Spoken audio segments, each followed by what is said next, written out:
Maithili express की शानदार प्रस्तुति।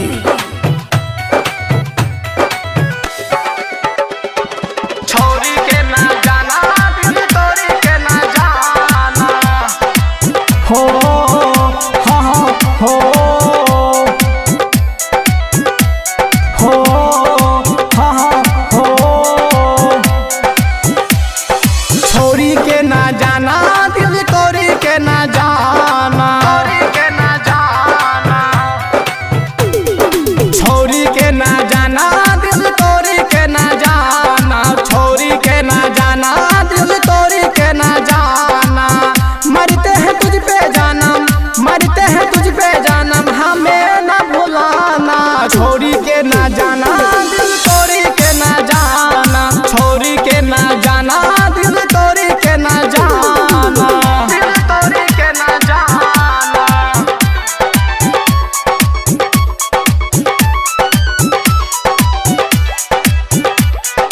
डीजे सुमित सतीश रैना, डीजे सुमित हो हाँ हो हो हाँ हो। तू तो मेरी जान है, तू तो परान है, तेरे बिना जीना एक ही लाश के समान है, लाश के समान है।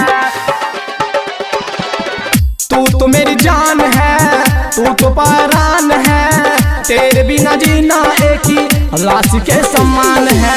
जुदाई ना से पाएंगे, साथ तो निभाएंगे, साथ तो निभाएंगे। छोरी के ना जाना दिल तोरी के ना जाना, छोरी के ना जाना दिल तोरी के ना जाना, दिल तोरी के ना जाना।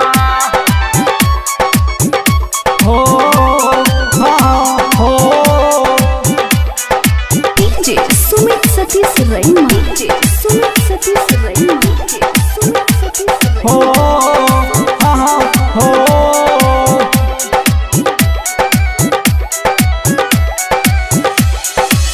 सरीबन सवरिया को तुम कभी न रुलाना, वादा किया है तो प्यार को सजाना, प्यार को सजाना।